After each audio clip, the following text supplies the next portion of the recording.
The golf course itself was originally built in 1923, and so it's a unique property in its geographic location here in the suburbs, if you will, of northern Indianapolis. We were just going through a golf course renovation project here. There were several areas that were disturbed where we had modified the cart paths, and we were looking for another option so we could get away from maybe having to work with some of the outside contractors and keep some of the labor activities internal.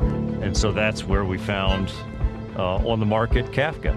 So Kafka Granite is a specialty aggregate supplier. The product that we are highlighting is our wax-coated aggregate. It is a pavement alternative, so it kind of is the sweet spot in the middle where it gives you the look of a natural stone pathway, but it gives you the benefits of the asphalt and concrete pathways with a smooth ride, no mud, no dust, no erosion, but it still looks beautiful at the same time.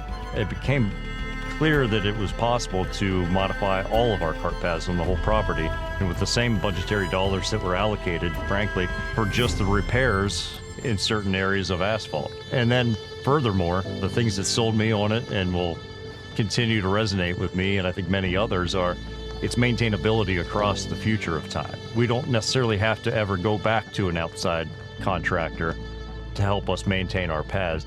The last course I was at had asphalt, and it's a lot of yearly maintenance. I mean, you're gonna have to replace it. It does not have an indefinite lifespan. Versus the Kafka product, we can drag over it, we can scrape it up, rough it up, and we can make it look new.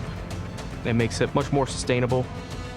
Return on the investment is the value that we get every day. It just fits seamlessly into what's happening in the backdrop, the landscape of the memories that people are really out here making. We exist for people to enjoy their time together, and to have a product there that can allow for that to happen year over year, that's where it's all at.